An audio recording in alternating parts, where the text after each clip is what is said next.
நம்ம ஹஜ்ஜி தாத்தா இல்ல, துவா பண்ணுங்க, ஹஜ்ஜுக்கு போறேன், துவா பண்ண. அவர் அங்கேயே மூத்தா போயிட்டாரா?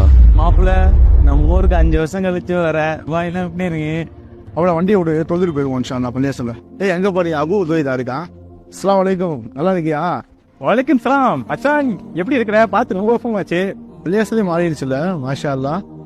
ஆமா கேட்க மறந்துட்டேன், நம்ம ஹஜ்ஜி தாத்தா இல்ல. மச்சான் நம்ம சின்ன வயசுல அவரை எவ்வளவு ஓட்டும், ஆனா அவர் பாத்தியா ஹஜ்ஜுக்கு போயிட்டாரு. இங்க ஒரு ஹஜ்ஜு தாத்தா வராரு. எப்பதான் ஹஜ்ஜுக்கு போவீங்க? அல்ல நான் ஹஜ்ஜுக்கு போயிருவேன். தாத்தாவை ஹஜ்ஜில தான் பாப்பீங்க. எங்க அப்பா காலத்துல இருந்தா போறேன்றீங்க, ஆனா இன்னும் போல. போங்கப்பா போங்க, எல்லாம் அசருக்கு வாங்க, தொழுவைக்கு வாங்க. மாஷா அல்லாஹ், என்ன மாப்பிள்ள சொல்ற? நானே ஒரு ஹஜ்ஜுக்கு கூட்டிட்டு போலான்னு தான் இருந்தேன். அதே மச்சான் கேக்குற, ரொம்ப கஷ்டமா போச்சுடா. என்ன மச்சான் சொல்ற? அஸ்ஸலாமு அலைக்கும். வலைக்கும் சலாம். ஈசானே வண்டி துவைச்ச போ, நீங்க என்ன துவைச்சிட்டு இருக்கீங்க? நான் ஒண்ணும் இல்லப்பா, நான் என்ன டீ சாப்பிட வச்சுப்போம். அதெல்லாம் வேணாம்ப்பா, ஹஜ்ஜுக்கு போறேன், எனக்காக துவா பண்றியா? ரொம்ப வருஷமா நீங்க இதானே சொல்றீங்க, நான் அல்லாட்ட உங்களுக்காண்டி துவா செய்யணே. சரிப்பா, இஸ்லாம் வையனே, பார்த்து போயிட்டு வாப்பா.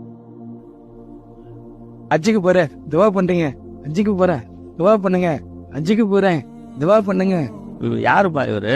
எப்ப வேணா ஹஜ்ஜுக்கு போறேன் ஹஜ்ஜுக்கு போறேன்னு சொல்லிட்டே இருப்பாரு, நாங்க சலா சொல்லிட்டு போயிட்டே இருப்போம். அப்படியா?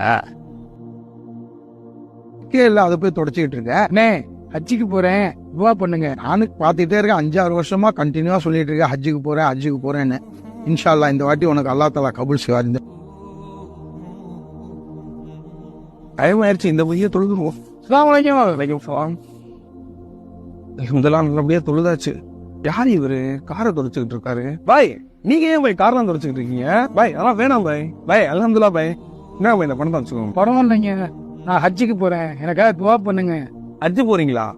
எந்த ஹஜ்ஜு உம்ரா சர்வீஸ்ல நீ போறீங்க? நம்மளும் ஹஜ்ஜு உம்ரா சர்வீஸ் தான் வச்சிருக்கோம், அதனாலதான் பாய் கேட்கறேன். அதெல்லாம் தெரியாதுங்க, ஹஜ்ஜுக்கு போவேன், இன்ஷா அல்லாஹ் துவா பண்ணுங்க. என்ன பாய் சொல்றீங்க? பாஸ்போர்ட் விசா எல்லாம் எடுத்துட்டீங்களா நீங்க? அதெல்லாம் இல்லைங்க, ஹஜ்ஜுக்கு போறேன், இன்ஷா அல்லாஹ் துவா பண்ணுங்க. வரேன். என்ன சொல்றாரு ஒன்னும் புரியலையே. சரி உள்ள போய் விசாரிச்சு பார்ப்போம் அவரை பத்தி. வெளியில ஒருத்தர் ஹஜ்ஜு போறேன் சொல்லிட்டு இருக்காப்ல. ஆனா நம்மளும் உம்ரா சர்வீஸ் தான் வச்சிருக்கோம், அதான் அவரை பத்தி கேட்கலான்ட்டு. ஆமா பாய், ஒரு 10 வருஷமா நம்ம பள்ளியாசுல தான் இருக்காரு. பள்ளியாசுல உள்ள வேலையெல்லாம் பார்ப்பாரு, கூட்டுவாரு, ஒட்டையடிப்பாரு, எல்லா வேலையும் பார்ப்பாரு. காசு கொடுத்தா யாரு கொடுத்தாலும் வாங்க மாட்டாரு, சொந்த பந்தம்னு யாரும் கிடையாது. நான் ரொம்ப நாள் ஹஜ்ஜுக்கு போகணும்னு ஆசைப்பட்டு இருக்காரு. அல்லாஹ் தான் அவருக்கு உதவி செய்யணும். சரி பாய், இன்ஷால்லா நான் அவரை பாத்துக்கிறேன். ஹஜ்ஜுக்கு போறேன், இன்ஷா அல்லாஹ் துவா பண்ணுங்க. அல்லாஹ் உங்களுக்கு கண்டிப்பா ஹஜ்ஜு போறதை ஆடிட்டான் பாய். நீங்க ஹஜ்ஜு போற எல்லா பொறுப்பையும் நான் ஏத்துக்கிறேன். அதுக்கான டாக்குமெண்ட்ஸ் எல்லாம் இருக்கு, அதை நான் முடிச்சுட்டு உங்களை கூப்பிட்டுக்கிறேன் பாய். நீங்க ரெடியா இருங்க, அல்லாஹ் உங்களுக்கு அருள் புரிவான் பாய். மாஷா அல்லாஹ். அப்புறம் என்னாச்சு, நல்லபடியா போயிட்டு வந்துட்டாரா? அவர் அங்கேயே மூத்தா போயிட்டாரா? மாஷா அல்லாஹ், எப்படிப்பட்ட மூத்து. அல்லாஹ் சுப்ஹானஹு வ தஆலா யாருக்கு நலவை நாடுகின்றானோ அவருடைய நல்ல செயல்களை செய்ய வச்சு மௌத்தாக்குவான். அவருடைய எண்ணத்தை அல்லாஹ் கபூல் செஞ்சுட்டான். பாத்தீங்களா, அவருடைய கபூர் அல்லாஹ் சுப்ஹானஹு வ தஆலா மக்களே அமைச்சிட்டான். இறைத்தூதர் முஹம்மது ஸல்லல்லாஹு அலைஹி வஸல்லம் அவங்க சொல்றாங்க, எண்ணத்தை பொறுத்தே செயல்கள் அமைகின்றன. அவன் எதை எண்ணுகின்றானோ அதை அடைகிறான். இதே போலதான் நம்முடைய வாழ்க்கையிலையும் நம்ம ஒரு செயலை தொடங்கும் போது இது நடக்காது, இது முடியாது, இது சரியா வராதுங்கிற எண்ணத்தை ஃபர்ஸ்ட் தூக்கிடுங்க. எப்பொழுதுமே நெகட்டிவா சிந்திக்காதீங்க, பாசிட்டிவா சிந்திங்க. நிச்சயமா அதுல இறைவனுடைய உதவி இருக்கு.